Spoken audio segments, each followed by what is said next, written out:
So let's talk about Greenland. You know, that huge icy island that seems like it's in the middle of nowhere? Well, it turns out beneath that quiet, icy surface is the center of one of the most intense geopolitical games of the 21st century. You've got the world's great power circling, and Greenland, it's the prize. So let's get into it. Why does everyone suddenly want a piece of Greenland? And this whole thing, it really exploded into the public eye with one wild statement from former U.S. President Donald Trump.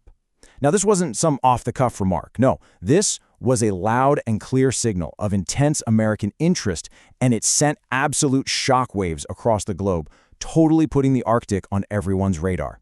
And that's the million-dollar question, right? I mean, Greenland belongs to Denmark, a close ally, a fellow NATO member. So what's with the aggressive talk? What could possibly be on this giant frozen island that's so valuable it's got friends practically at each other's throats? Well, that's exactly what we're going to unpack right now. All right, to really get why this is all happening, you first have to understand where Greenland is. See, the whole story starts with its geography, which is, well, it's incredibly unique and powerful. It's not just about the land itself, it's about its position on this giant global chessboard. First off, let's just try to wrap our heads around the sheer size of this place. We're talking over 2 million square kilometers. It is by far the largest island on the planet. To give you some perspective, that's about 2/3 the size of India. It's massive. But, and this is where it gets crazy, that enormous chunk of land has a population of only about 57,000 people. I mean, that's smaller than a lot of large towns. This wild contrast between land and people, it's a huge part of the story. So why so few people? Well, about 80% of the island is buried under a gigantic ice sheet. We're talking up to 3 kilometers thick in some spots. It is one of the most brutal, inhospitable places you can imagine. Winter temperatures, they can drop to minus 60 degrees Celsius. Okay, so here's the key takeaway from all that. For centuries, Greenland's power wasn't about what was on it, but all about where it is. It's smack dab in the middle of the Arctic Circle. It's a natural bridge connecting North America and Europe. And that location, that's everything. Now, you might think this is all brand new, but this intense focus on Greenland, it's not. Nope. In fact, what we're seeing in the news today is really just the latest chapter in a long story of American interest in the island. This place has been on Washington's radar for a very long time. Just look at the history. America's been after this place since 1867. The same guy who bought Alaska also tried to buy Greenland. Then, during the World Wars, that interest just got stronger, so much so that after World War II, President Truman offered a cool $100 million in gold to buy it. And by the 50s, it all led to the Thule Air Base, which was this supercritical outpost for spotting any Soviet missiles coming over the pole. And that really puts you in the Cold War mindset. Think about it. The shortest path for a missile to fly from the Soviet Union to America was right over the Arctic. So Greenland wasn't just some random island out there. It was, literally, America's first line of defense. So, the Soviet Union collapses, the Cold War ends, and things get quiet. The Arctic pretty much fell off the map. But then we hit the 21st century and the whole game changed completely. Suddenly there's a new scramble for the Arctic with new players at the table and stakes that are way higher. So what kicked all this off again? In a word, climate change.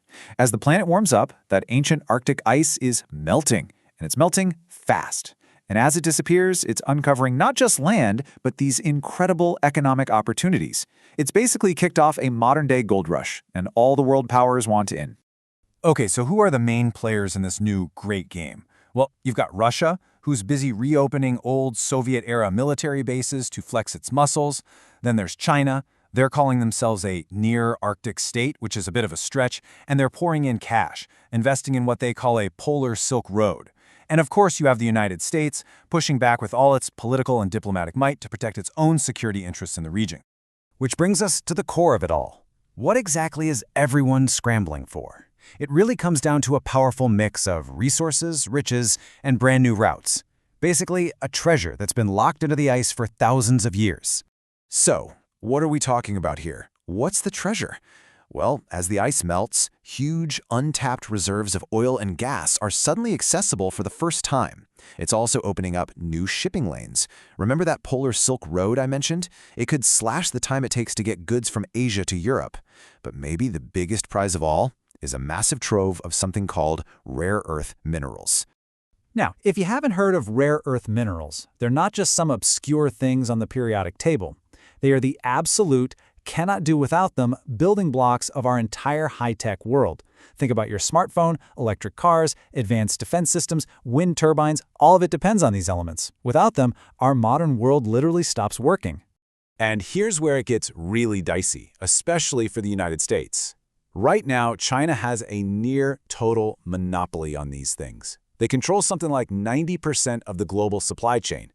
That gives Beijing an unbelievable amount of economic and political power over pretty much every other country on the planet. And that, right there, is why America is suddenly so obsessed with Greenland. Because it's believed that Greenland is sitting on one of the biggest untapped stashes of these rare earth minerals in the world. For Washington, getting access isn't just about money, it's a matter of national security. It's their best shot at breaking this really dangerous economic dependency on a major global competitor. But hold on. In this huge chess match between superpowers, there's one really important piece on the board that has its own plans: the people of Greenland. For the 57,000 people who actually live there, this massive global power struggle is happening in their backyard, and they are caught right in the middle of it. And they're in an incredibly tough spot. On one hand, most of them want full independence from Denmark. They see all this mineral wealth as their ticket to becoming their own self-sufficient nation. But on the other hand, they are terrified of just swapping one foreign power for another, They don't want to become a pawn in someone else's game. And all of this leaves us with one final huge question.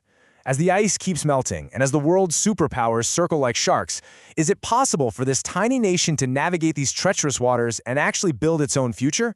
Or is Greenland destined to become the first big prize in a brand new 21st century Cold War?